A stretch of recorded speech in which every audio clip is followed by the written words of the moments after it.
Grab your popcorn and snacks. Find a comfy spot, take a seat or lie down, and let me transport you to a place of fantasy, ghost stories, ancient legends, odd creatures, alien encounters, and other magical topics. You may even decide to join the conversation. From faraway lands to your own backyard, with a small dash of pixie dust, turn out the lights and open your minds. The journey is about to begin. Hey, how's it going? Welcome. Let me get my buttons pushed. Here we go. My name is Charlotte. I'm going to be your host for the next hour, and we're going to be talking about all kinds of goodies. Our guest tonight is Max Stryker, who's going to be talking to us about steroids and their use and with celebrities and everything. Unfortunately, I haven't heard from Mr. Stryker. I emailed him the obligatory link about a week ago, and been trying to get a hold of him via email and stuff today, and I haven't had any response. So he may not come on tonight. He might have forgotten about it. But anyway, whether he comes on or not, we're going to have a nice conversation tonight about ghosts and other things. So I'm not too worried about that. I'm just, kind of disappointed about the guest possibly not showing. But my name is Charlotte, and I'm the owner of the California Haunts Paranormal Investigation Team based out of Sacramento, California. You can find us at www.californiahaunts.org. We are 35 strong up and down the state, Central California, everywhere. We have different little 5 or 6 member sections of our team that can come out depending on where your location is. Totally nonprofit. We don't charge for our services. We're just out to simply help people. We also have people in Oregon, Washington, Nevada, and Hawaii. So if you need help in those areas, you get a hold of us also. Again, my name is Charlotte, and I was hoping that Max Stryker would come on tonight, but he probably forgot. So, like I said, I've been emailing him back and forth, so here, let me get this adjusted here. So I want to talk with you guys. Let's have a conversation about ghosts. Any kind of ghost stories you might have, join in with me a little bit. We're going to talk about several things tonight. I live in a haunted house. It's not actively like horrible things being thrown at me kind of situation, but it's active. It's active enough for me to know. But what I wanted to ask you guys, last year I wanted to do something and I didn't do it. I don't know why, but when I was in the big studio, and I kind of thought about this, and now that we're coming in just before Thanksgiving, what I wanted to do, because we are a ghost show, and we are broadcasting Monday through Thursday now, what if I read from one night, either Friday or Saturday or Sunday, your choice, to read from a Dickens Christmas Carol. It's a ghost story, obviously, and maybe we could get 2 or 3 chapters in once a week, and read, right? And just tell the story of a Dickens Christmas Carol leading up to Christmas. I was kind of thinking about that. You just kind of sit back, you grab your hot chocolate, sit by the fire, or wherever it is you sit when you watch these programs, and we could just add that in and tell the story, right? Read directly from the book. So if that's something you might be interested in, let me know either on here or send me a PM or an email via our radio website at www.californiahauntsradio.com, and I'd be more than willing to take your advice on what night you would like the reading to be done and things like that. That would be great, if you could do that. And maybe I was hoping maybe we start this weekend on either Friday, Saturday, or Sunday night and read from Dickens' Christmas Carol. It looks like Mr. Stryker, I'm going to email him real quick. See, there's my phone. I got it right here. I'm going to email him one more time and see if he's going to come on or not. Let's see. And then, if not, we're just going to roll right along.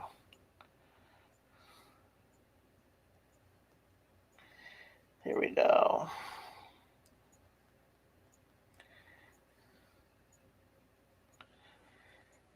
Usually, when I do this, because of Facebook rules as far as getting the show set up, I can only set the shows up 5 days in a row, or 5 days in advance. So when I initially contact the prospective person to be on the show, it's usually maybe 2 or 3 weeks before air date, and then I let them know that they're going to be notified 5 days in advance with the link to join the show and all that. But I did that with him, and I also was emailing him to confirm. And like I said, I haven't heard anything even as of today. Just shot another email at him.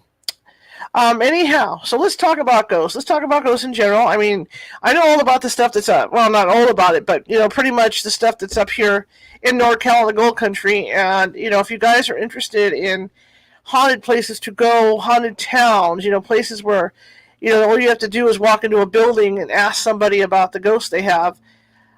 It's easy to do in places like Placerville. Placerville, you go to Main Street, which is on Broadway, Main Street / Broadway, and you can walk into any building there, and you can ask people because just about every building on that Main Street, whether it's an art gallery, restaurant, or any other kind of business out there, is haunted by something. I mean, there's a bookstore. I think that's still a bookstore that's very active, and it's right next to the Carey House Hotel, which of course the Carey House is active. And there's also a restaurant that used to be an ice cream shop that's very, very active back there. In fact, it was built over that one part of the block was built over what used to be a slaughterhouse for animals. And sometimes, like the times that we've investigated back in that shop, when it was an ice cream shop, we were able to pick up the squeals of like pigs and stuff back in there. And did the research, and that's how we found out that it had been a slaughterhouse at one time. They even had a scale back there to weigh the ice cream, and when the scale was unplugged, the scale would still turn on by itself. There was no rhyme or reason for it, but this scale would turn on by itself. So so like I said, there is activity, and we even have an EVP in there in the back where it sounds like a shot glass. You know how people would like take a drink with a glass or a shot glass, and they'll flip it over and hit the top of a wooden table. We have an EVP that we did. The local newspaper was with us at that time, and a photographer, and she actually heard it as well. So we have this EVP of what sounds like a shot glass hitting the table. So it's kind of it's cool. Like I said, it's an active area. That particular place, I don't know what's going on there now. In fact, we're going to try and get back down there, because a lot of the businesses have changed. So I'd like to get back in there and do more investigating, because it's different businesses. But at the time we were in there, the door would open, or rather they would hear, because they had one of those buzzer things on the door, or a bell. They would hear the bell. They'd be sitting back there, and they would hear the bell going off, and there was no one out there. Or the water in the sink would turn on by itself. Sometimes the ice cream, they had soft serve ice cream. Sometimes the soft serve ice cream would start pouring out by itself, or they'd hear the dishes rattling in the stove, in the sink part. Things like that going on. The bookstore itself is an interesting place. We went in there a couple of times, and people that have worked there have said that they had walked in there and heard women's voices and like China kind of clanging and making noises. And I guess it used to be a tea house at one time, because it was right next door to the hotel. So I think there was access to the Carey House Hotel at one time in that from that building. So there used to be like a little tea room in there, and that's what they hear is they sometimes will go in there early in the morning or late in the afternoon and open up the door and right away they hear whispered women's voices in there, and they can hear the China kind of clanging and stuff. And they've also seen a man walk through there from time to time. Books will get moved off the shelves, or books will get stacked. They'll have how they have those dollies to roll the books around. Well, they'll go in there and the books will be off the dollies, and they'll be just stacked up on the ground, just in a big stack. So they have issues like that in that building.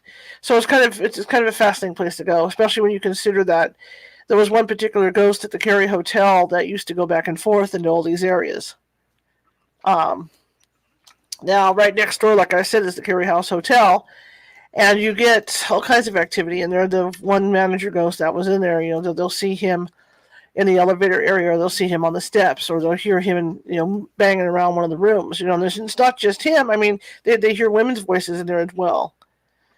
But there's enough activity that the employees will tell you. At one time, like every other town, there were fires in Placerville, and took out the hotel. There was a fire at the hotel, and sometimes the ghost that's at this particular hotel will warn the management of a pending fire.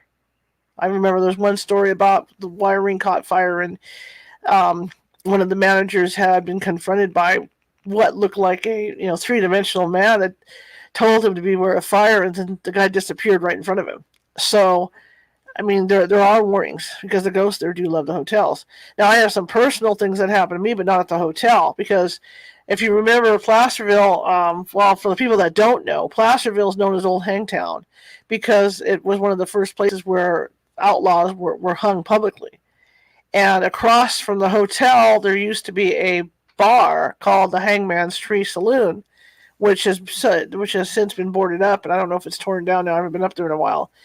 But the original Hangman's Tree for Placerville was in what was in the location where this saloon was, and they actually cut the tree down, but they left the stump. So when they built the saloon, it was built over the stump from the Hangman's Tree. And I remember going in there with my team to investigate, and they had off to the side was, because all these old buildings, no matter where you go in old towns, they all have a second floor, and where people would live up there, or the ladies of the night, or whatever. If you watch Bonanza and all those shows, and so this was no different. And I remember standing there, and they opened the door to show me this place where you could go upstairs. I didn't like it. I got an uneasy feeling. There was no light in there, and the stairs were black, so it was really dark. And I just thought, no, I don't like this at all. So we went in the Hangman's Tree saloon part, and one of the rumors in there was that the jukebox would turn on and off by itself. The problem with the jukebox is I don't think they realized that unless it's unplugged and it turned on, that was something. But up until that point, that a lot of these jukeboxes have an automatic setting on them, the newer ones. So it could have been that, that it turned itself on, or even a vibration, because you're in earthquake country. So it could have been a vibration that turned it on. But, I mean, debunking is part of what we do too, and not that we went into crap on everything like a lot of people do, but we didn't. And so we were following coal spots along the bar, along the edge of the bar itself. So we would get a low temperature in one spot, then it would move to another spot. So we were doing that while we were in there. Did a dowsing rod session in the building, and it was weird because I had a couple psychics with me. And as I was doing the session, one ghost would leave, and then something else would come, and the rods would start getting active. And what they told me, what I was told by the psychics, and again, verification. What I was told by the psychics while we were in there was that they were lining up in the streets because nobody had really communicated with them in years and years and years. So they were lining up in the street and coming in. So one would come and go, and then another one would follow. So I was there for a good 3 or 4 hours just with these dowsing rods talking to whoever these beings were that were coming in. The building, the part of the building upstairs is where we had most of the action. I hate to say action, but most of the activity. We finally got up there. And at this point, I knew where the tree itself had been, and one more person had known. But we get up there, and it was just like a one-room apartment. There was I think there was a bedroom up there, and maybe there would have been a small kitchen, but it was all taken out. It was all gutted out at that point. But there was definitely a bathroom in this one area where you could see a tub. And I remember sitting there, and it was weird because you could smell cigar smoke. And what made it strange was that the cigar smoke wouldn't stay in one spot. It would kind of go in front of me, and then it would come back, kind of like somebody was pacing. We picked up the smell of cigar smoke. The issue you have with it is there were no windows in there. So I mean, you could have said, well, it's somebody from the street or something like that. The other issue is that this building is old and wooden, and wood will retain smells. Believe me, if you have a wooden house, you're cooking in your kitchen, it's gonna those smells from your food are gonna soak into the wood. So that was another thing we were thinking about, because there was kind of like a breeze blowing. So I mean, it could have been coming off the street or whatever. But one of the psychics again was up there with me and said, no, it's a man and woman. She's in the bathtub. They're having an argument. He's pacing back and forth while he's smoking a cigar, and he's very frustrated. So this went on for like maybe 45 minutes, and one of the team members started to go downstairs and reported feeling really dizzy when they got to the landing just outside the door of this room. And one of the psychics right away came over there and said, "What do you feel?" And this team member said, "Well, I feel kind of like a swaying feeling where I feel like my body's swaying." And as it turned out, we got a hold of some old photos of this tree, that they were hanging people on. And this is where the limb that they had used to hang people from was right where this landing is. So maybe that's what they were feeling was this limb, right? As they were kind of feeling that swing. I didn't feel the swing motion, but that's what they said was this gal felt the swing motion. I don't think she was the only one that felt it either. But that's what I mean. With Placerville, you can go into almost any building on Main Street and something's happened in there. I mean, the hardware building's haunted. We never got in there. There's a couple art galleries that we never accessed. In fact, we did do an art gallery at one point, and we did contact, along, of course, with the psychic with us, we did contact an older gentleman, and we also contacted a dog that was in this gallery, and that's one of the reports that they had, was that they would hear a dog barking or whimpering, like a dog does when it's happy or whatever. It wasn't a sad dog, but it just was dog noises that they would hear in this building, and then they would hear the dog running up and down the aisles of this art gallery. So we were able to pick that up on EVP, and we got a hold of that. We also, in this building, in the same gallery, were able to get knock on the wall, which we got on camera and everything. We were able to knock on the wall and get knocks in response to the knocks we were doing. So I mean, that one's fairly active. Like I said, you can go in any building on Main Street, and they will have a story for you. Not just the Carey House or what I call the big three, the Carey House and what used to be the ice cream shop and the bookstore, but almost every building on Main Street in Placerville will have activity. The Chamber of Commerce building, right down on Main Street, that was the other original hanging tree, and there used to be a lot of activity in that place. In fact, they used to have a tree where people would see people peer. Like there's 2 stories of this building, and so there's a big bay window in the front, and people driving by when no one was there would see a woman standing there at this bay window.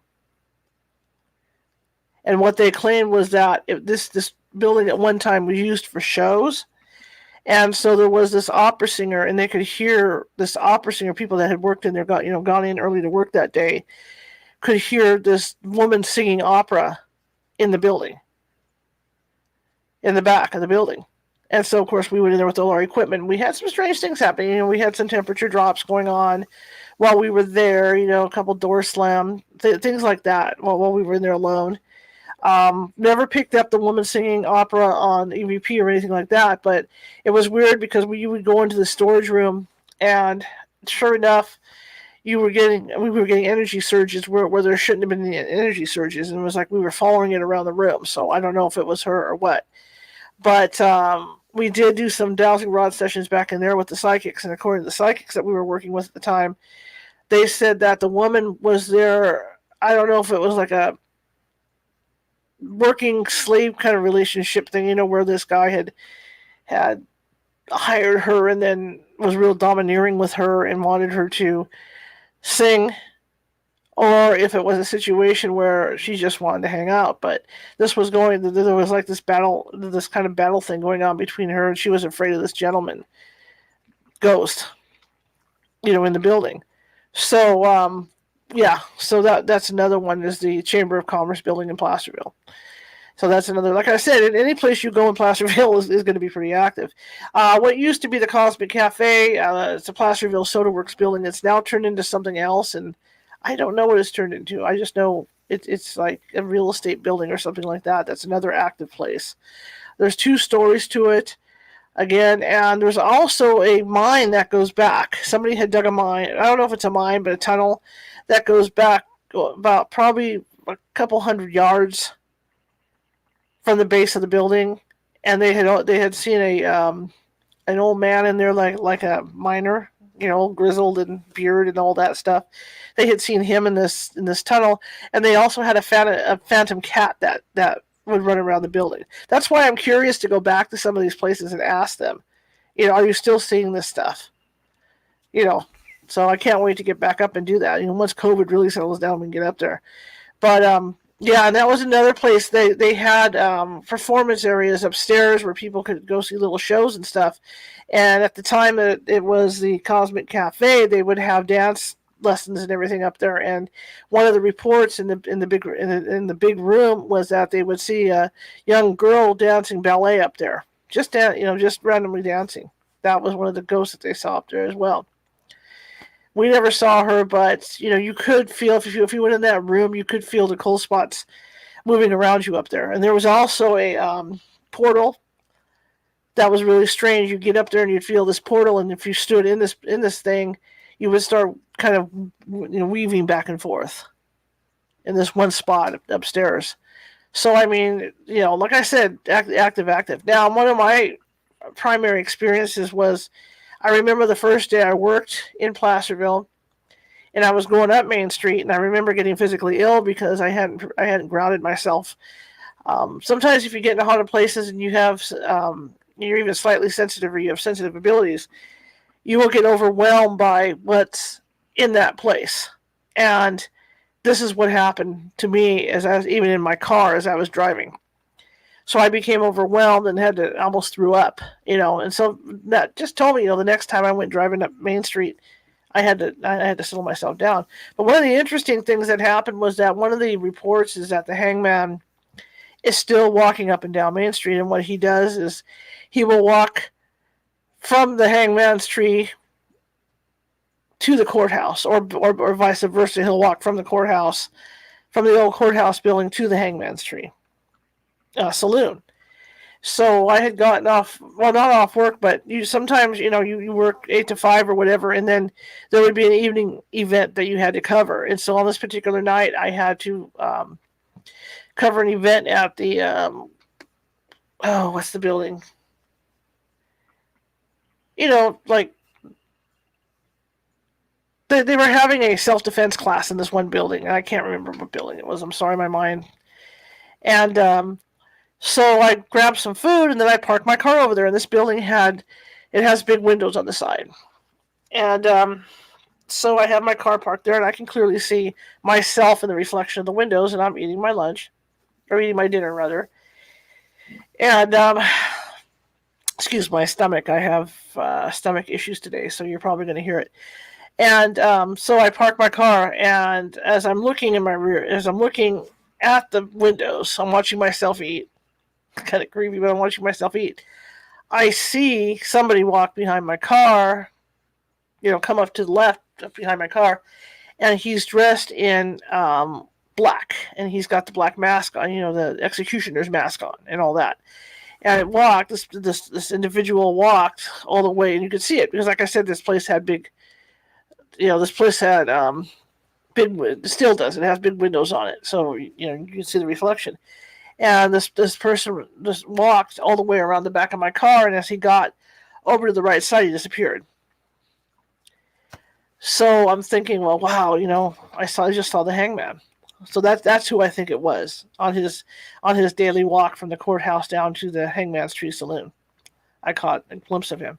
The other thing that's interesting with Placerville too is that there's really thin alleys in between the buildings, and you can catch like if you get on a ghostly night, a night where the energy's up or whatever. I don't want to freak people out, but I mean, you can actually see people walking between the buildings that aren't there.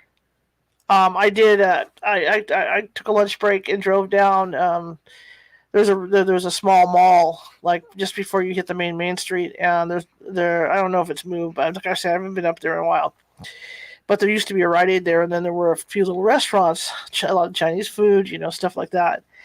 And I drove over to the Chinese place, ordered my food, sat down, and I was facing inward on the building. And as I was sitting there, I don't know if nobody else in the building said anything, but as I was sitting there, I saw an old Chinese gentleman, Asian now, you want to say Asian, but old Asian gentleman walk from south to north.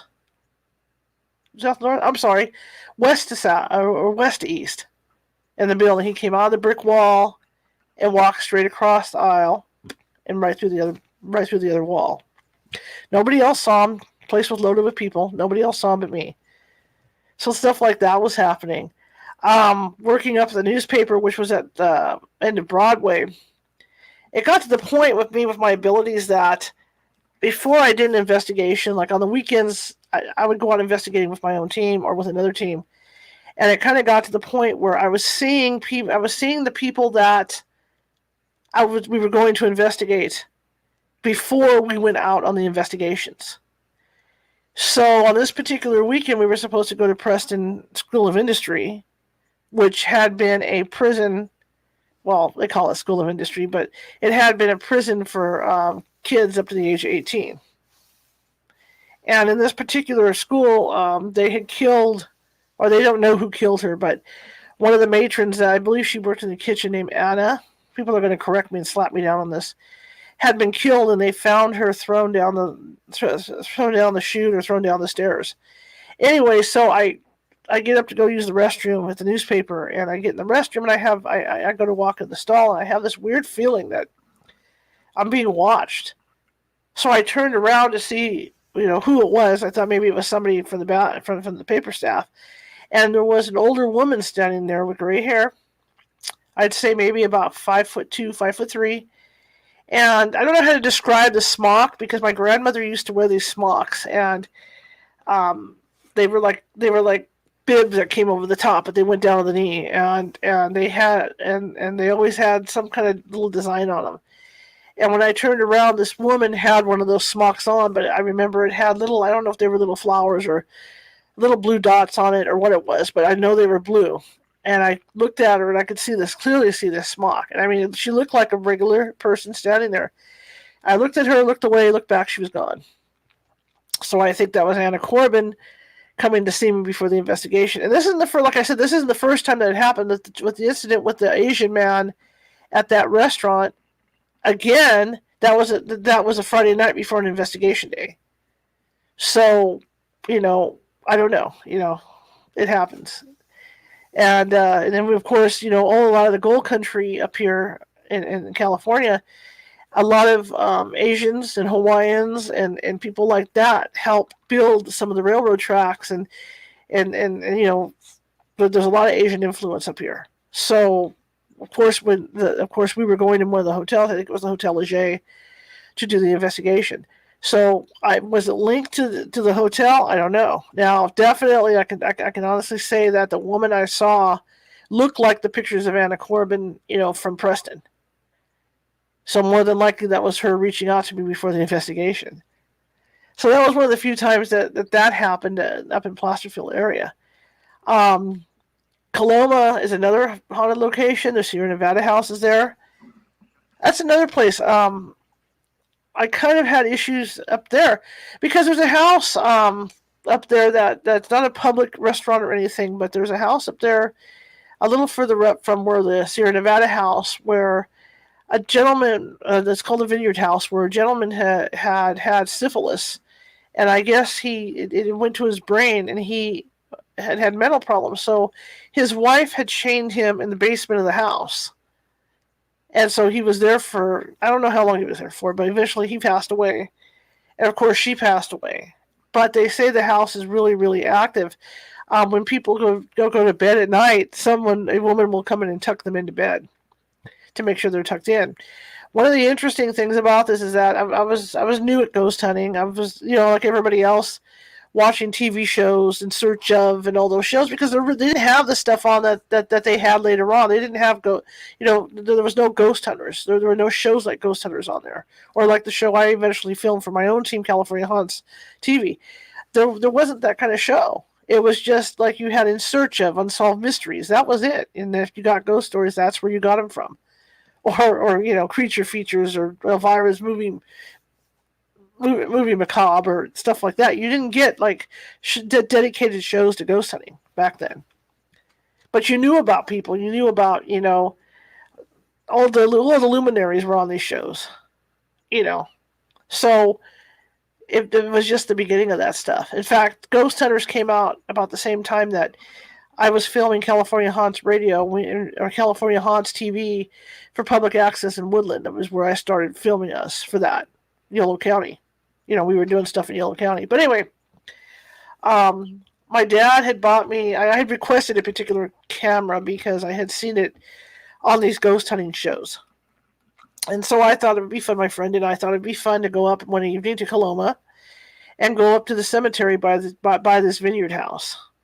And at the top of the road that goes by this vineyard house, there's a monument to John Marshall, the guy that discovered gold here in California. At Sutter's Mill. I think it's either Sutter or Marshall. I can't. My mind's like jello. Either way, there's a statue up there. And so I thought, well, let's drive up there, then we'll turn around and come home. And we'll check out the cemetery and all this. So as I'm driving up there, I get near the house, right across, the house is right across from the cemetery. I get right up near the house, and suddenly I feel this fear. Just felt so terrified. And I didn't look off to the side of the road. I was just focused straight ahead of me. And I was just, my hands were just glued to the steering wheel. And so I drove up the hill, got up to the monument, did the turnaround, drove down the hill. Wasn't about to stop. We didn't even stop at the cemetery to take photos or anything. One of the rumors is that the woman's ghost, and I'm talking the wife that had chained her husband in the basement of the vineyard house, will cross the road at night. She'll go to the house, and then she'll come back to the cemetery. And they think it's her, but what you see a fog, and you can see the fog crossing the road, and then you'll see the fog the one way, and then you'll see the fog crossing the road the other way. And I remember driving past this, and I was just absolutely terrified. And a voice said, "Go home, go home, go home," in my head. So I kept driving, and my friend who was in the passenger seat of the car looks at me and she says, "Do you see that? There's a fog by the side of the road. There's a mist there, and it's really thick. It's by the side of the road." And I said, "I don't care where it's at." Drove all the way home, got home, and it was kind of like in vacation when, when he falls asleep and he ends up in the hotel parking lot. And he kind of pries his fingers off the steering wheel. When I got home, I literally had to pry my fingers off the steering wheel. When it sat in my back, I was shook. I don't know. So whatever it was scared me. And we talked about it later, of course, about she had seen that fog that people report. And I didn't see anything. I mean, I was so focused driving, I didn't care. I didn't look at the side. I was like, nope, I'm going home. Don't want to deal with it. So that was my adventure. Again, I hadn't started ghost hunting yet. As far as like what I do now, or what I started to do, much later. Another incident I had like that was Woodland. Woodland, California is another place that's very active, and that's another main street. The whole main street burnt down at one point. The Woodland Opera House is probably one of the most famous places in Woodland that's haunted. But there's other places up and down Main Street that also have activity, and I've been told a couple of times the Ludi's, the rib place, has their share of ghosts, and there's a couple of restaurants, a couple smaller restaurants. There used to be a bakery on Main Street. I don't know if it's there anymore. We actually did an article on it for the newspaper in Woodland for a Halloween issue, and then again, this is before I became a ghost hunter, and you're curious and you're going in. You're the press. You get away with going in these places. And I went in with a photographer, and we were walking around this place, and there were reports of they would find they would leave in the evening. They would come in and they would find flour like thrown all over the floor. They'd have to sweep it up every morning. Oh wow, man! Yes, I got stuff going on. They would find this flour strewn all over the floor, and they'd have to sweep it up, and different things moved around. They'd set stuff down, and they'd come in the next day, and stuff was moved around the building. When no one was in there, just after they locked up. So we go in there, and we're doing our little impromptu investigation in there, and I actually had a thermometer because I was already starting to get into ghost hunting, so I had started to buy basic equipment. So I had a tri-field meter, and I had a thermometer to investigate the place with, while I was writing this article, interviewing the people and everything else that day. And I caught a hot spot. And so I chased this hot spot through the building. I literally chased it through the building. Now, I don't know if I irritated whatever it was or what was going on, but the photographer went downstairs. Another situation, these buildings, like even in old Sacramento, And even in Placerville, any town you go into, usually the buildings, the original entrances to the buildings are underground because the buildings have since been built up. And some of that has to do with maybe there was flooding in the area, like old Sacramento. One of the reasons why they built second and third floors on a lot of the buildings in old Sacramento are because of the river, because the river would flood every year. So they decided to build them up higher. So, and some of the reasons why in some of these towns like Placerville and Woodland, and you even get towns like Pleasanton and places like that, why they have a lower floor or a basement in these buildings is because there were tunnels that run under all these cities. And a lot of these tunnels back in the days of Prohibition went to either hidden bars where people could get alcohol, or a lot of them led to the local I'm going to say whorehouses, where the guys could escape and nobody would see them. They'd go visit the ladies of the night from these buildings, and so there were lower sections to them with these tunnels.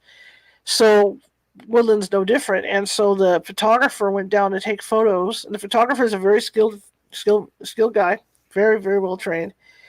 He goes downstairs to take photos, and every photo he takes is overexposed. He can't get a clean photo down in the basement area. So I go down there, and it's definitely hot. There's something, I felt like there was something moving around down there. I tried to follow it with the EMF meter, got a couple of spikes, that kind of thing going on.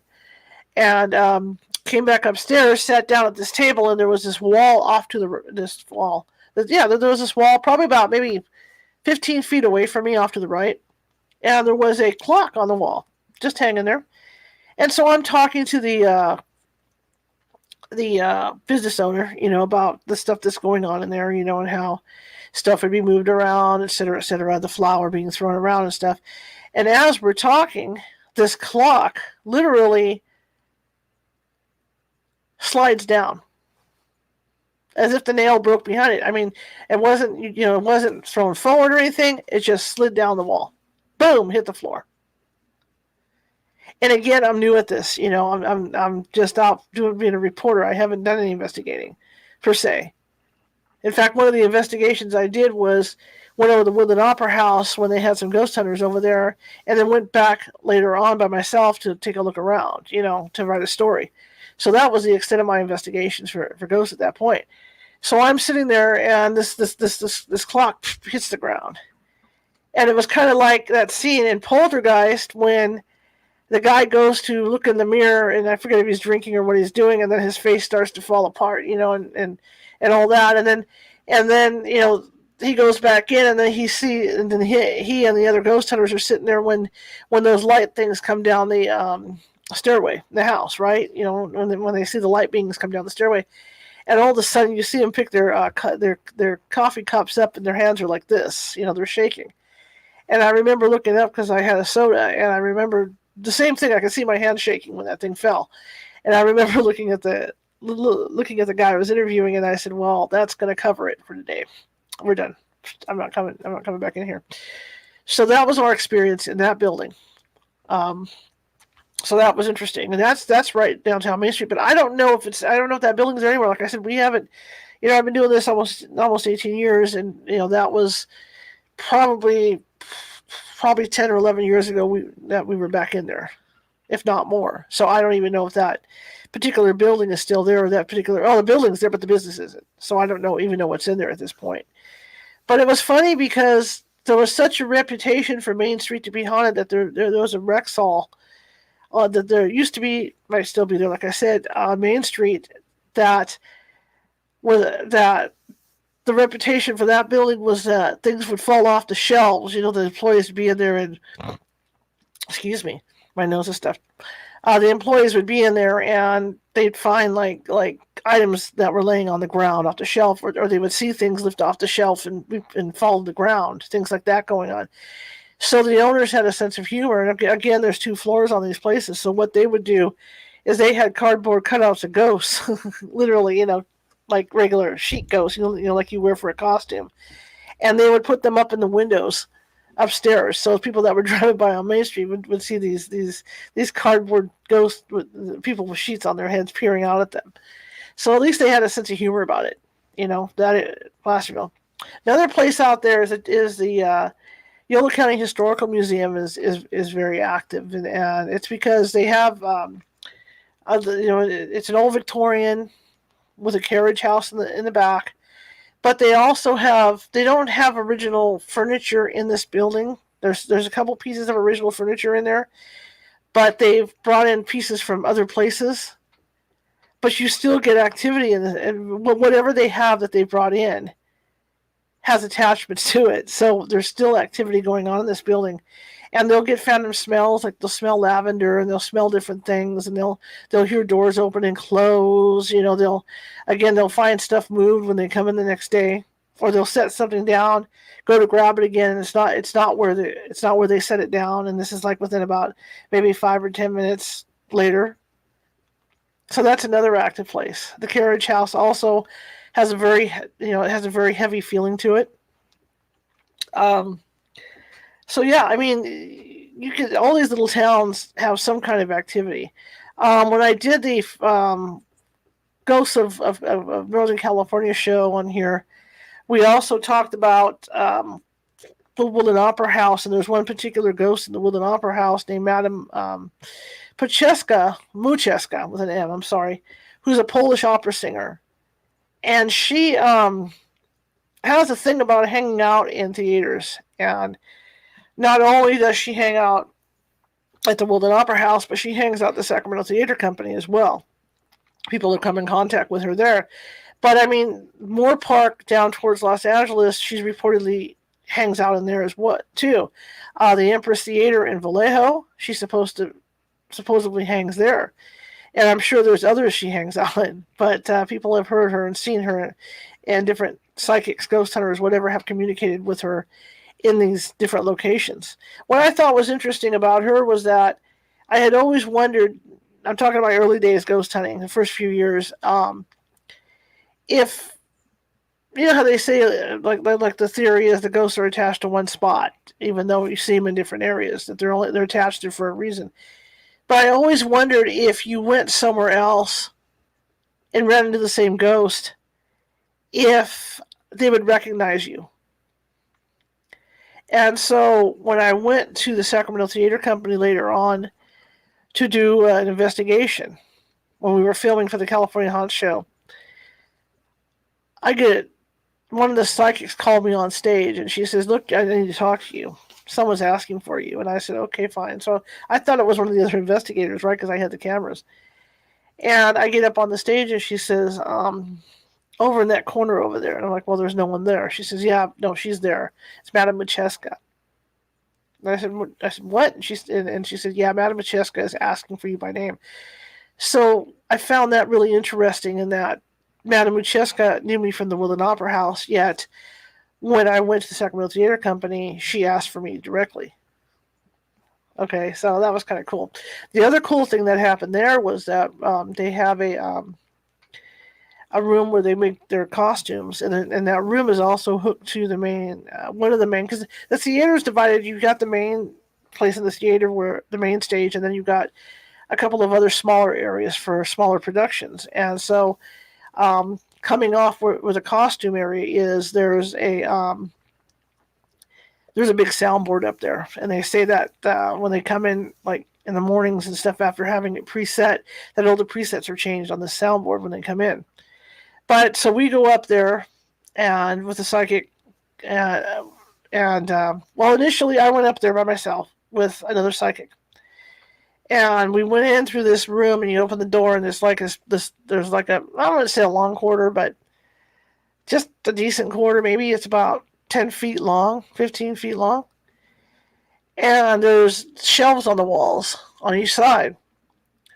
And there's boxes on these shelves. And as we were going through the room together, I was filming, as we were going through the room, the boxes are moving one by one as we move, like something's following us, up high. But we both witnessed this, with these boxes moving, either side of us. The other thing that was witnessed, and I saw it too, was that they had these dressed, I don't want to say dummies, dressed mannequins, where you use them for, the half mannequins, where you use them like if you're going to make a sweater or something, or or a jacket or something for a prop for costume. So it's sewing dummies, right? And they're like maybe probably 4 feet tall, whatever. And they had like probably about 20 of these things in this closet. And we opened the closet and they were all moving, but they weren't moving in one direction. They were moving in opposite directions, like somebody had gone through and kind of flicked them because they were like lined up in a row of 2 or maybe a row of 3s in there. But they were kind of going like this when we were in there.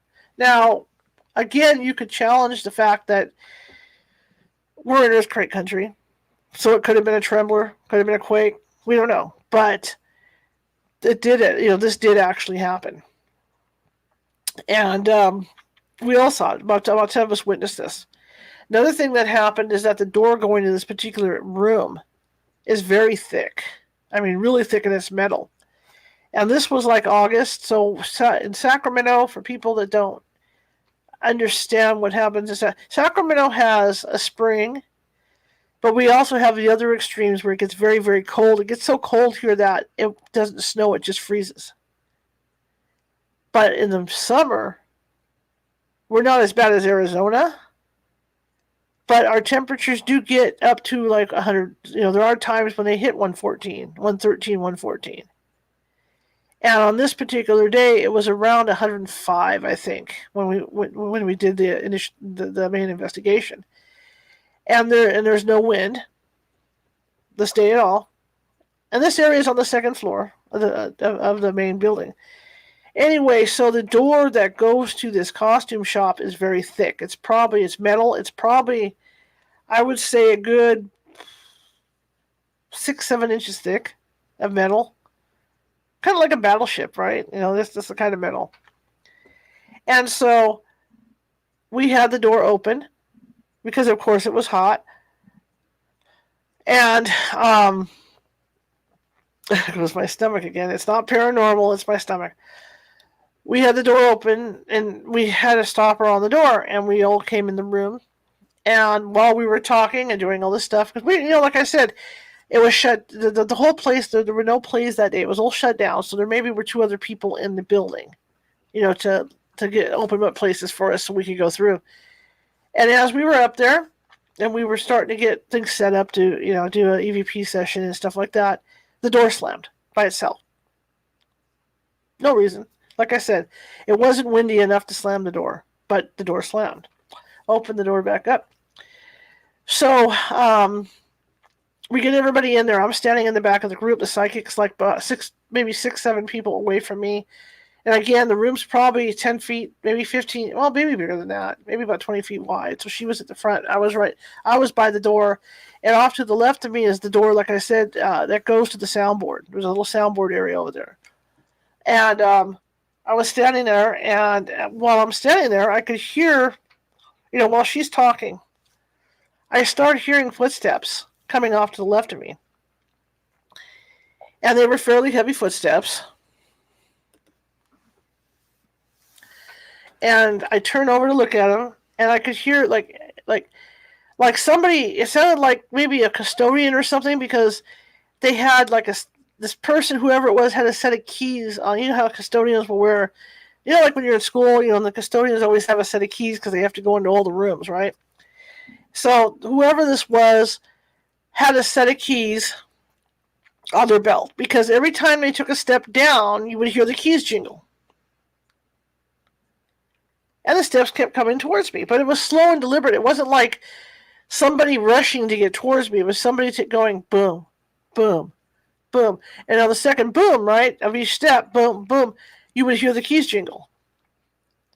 So I thought, okay, I'm going to move up and see if I'm the only one experiencing this or not. So I decided to move up over to where the psychic was. So I went forward, like the 10, 15, 20 feet or whatever it was. Somebody else got in that spot, and I'm watching her, Janelle Loberg, at that time, Loberg Cardoso, goes and stands in that area. So I'm watching her as she's standing there. And I see her looking at us, and then all of a sudden, her head turns to the left. And she's looking over there. Then she's looking back at me. Then she's looking back over there, because she heard the sounds too. These footsteps coming towards her. And she finally came up and said, "Did you hear the footsteps? I heard these footsteps." And I said, "Well, I had heard them too."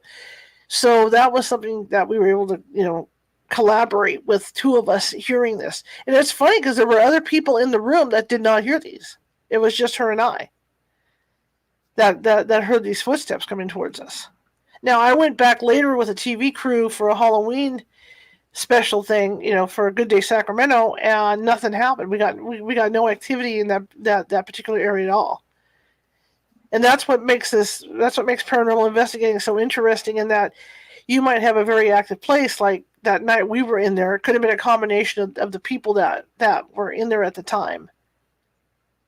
That were able to bring out whatever this was, because when I went back later with my own team, nothing. We didn't get anything that day. But this stuff did happen. Just like walking downstairs with Karen Clark, and this was one of her first investigations with that particular team. First time I ever filmed her, and I remember she was real. She was fun to be around because she would get excited. It's neat when you get psychics that are real calm, and they're because they're used to it. They've been there, done that. Like Sabrina, who later joined our team, could channel people. And it was funny walking around with her because she would change personalities and not tell you she was going to do it. So you'd be talking to her, and all of a sudden you realize you're not talking to her, you're talking to somebody else. Stuff like that. Karen Clark has the ability to channel too, but Karen Clark will tell you, "Hey, I'm going to do this. There's somebody in here. I'm going to channel her and see if I can get a feel, for her, and blah blah blah blah." But on this particular day, she was new, and Karen, and when she first started out, was very excitable, and she would scare you. She not scare, but startle you as you were walking around with her. So on this particular day, it's her and I walking through the building. I'm filming because what I would do is I would film a walkthrough with the psychic. Kind of like they do on like Dead Files. When they walk through with her, and do that. I would do that. And in this particular team, maybe had one or two psychics that would go out. So I had already filmed the other psychic, and I thought, okay, I'm going to go with Karen Clark and see what she gets. Worked down this, like I said, it was divided. I don't know if it's still like that, but there were like maybe two different stages. There was the main stage, and then they had another area for like a round stage, that for like theater in the round. And we went in this other stage, and there's the report of a couple ghosts in this place. There's a Hungarian cross-dresser they call Pinky, and they always people claim that they hear Pinky because Pinky wore high heels, so you can hear Pinky on the floors or on the stage, click clacking in the high heels and whatnot. And so Pinky is identifiable because not only do you hear that, but when people see Pinky, they see a pink orb. Okay. Now, I'm not an orb person, never have been, but numerous reports, yada, yada, yada. Okay, so that's what over the years people have seen. So Karen and I are walking in this secondary stage area, and all of a sudden she screams and she goes, "Oh, there's a pink orb just flew by." And I jumped like a foot because, there's no lights on. It's pitch black in there. You're thinking about, and that's one thing when you're walking around, you're thinking about all these ghostly sightings that people have had before you when they were in these rooms. So, you're pretty much hyped because, you're thinking about this. So when Karen yells out, "Hey, did you see that? It was a pink orb, blah, blah, blah," it scares you. It startles you. So I jumped about a foot, and it was pretty funny. We both laughed about it. But she saw it. I didn't see it. It was pink. She said, "Okay, I'll go for that." And with all the reports of Pinky, so the possibility that was Pinky, yeah, maybe it was Pinky. And again, it was similar to the cases at the Woodland Opera House where things would be moved around in the costume shop, where they were putting together the costumes and stuff. And look at the stuff we experienced in there, when we were in that area. So, a lot of activity. A lot of the times in these theaters, too, you get a lot of activity. The best times to go in and ghost hunt is either when they're rehearsing for a show, or you want to get in there after a show because the energy is really high, from the audience. You've got a lot of that electricity energy coming off the audience, and that will cause, more activity in the building.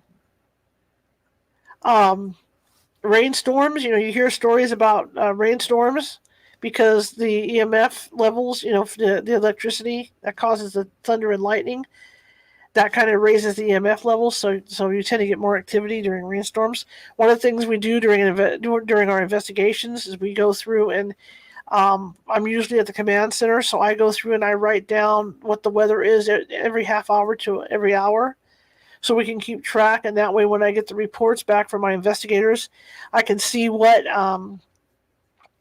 kind of weather we had for that particular activity to have occurred.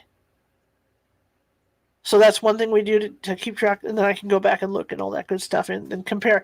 And the other reason why we keep so many records is we're able to go back, like if we have another type of investigation that's similar, maybe to something else that we did, I can go back and look at that paperwork and say, okay, this is what we did, this is what we experienced, and it looks like this over here, this stuff that's happening over here is kind of similar to what went on, there. But like I said, there was a lot of activity in Northern California. It just wasn't the stuff I covered in the presentation I did on the Halloween week. I mean, it's all over. Like we've done, there's just like the Empress Theater, which I didn't get to in the Northern California presentation. That's another haunted theater. And what's funny with that is there's really no reports from employees that place is active. If you talk to employees there, they'll say, "Oh no, there's nothing goes on here." Yet there's other reports from people that have attended shows there that say that they've seen stuff. So that's why we went in, and it turns out there was stuff there. It might be residual for all we know, but I mean there was stuff going on at the Empress Theater in Vallejo. So you never know with a place.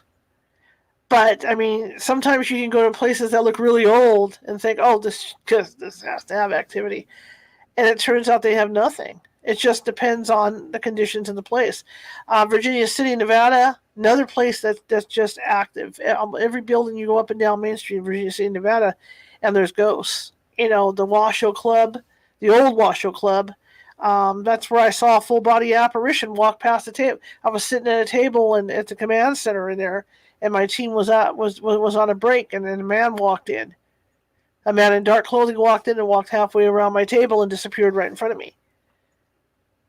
So you never know what you're going to get. But that place was weird. There was a room that was at ground level, even though we were like on the second floor, and they had stored, I think the story is they had stored bodies in there in the winter because they couldn't dig the ground because the ground was too hard, because it gets really cold up there and it snows and everything else. I mean, if you watch Bonanza, And so the weird thing about this room was that, they took us on a tour around the old Washoe Club.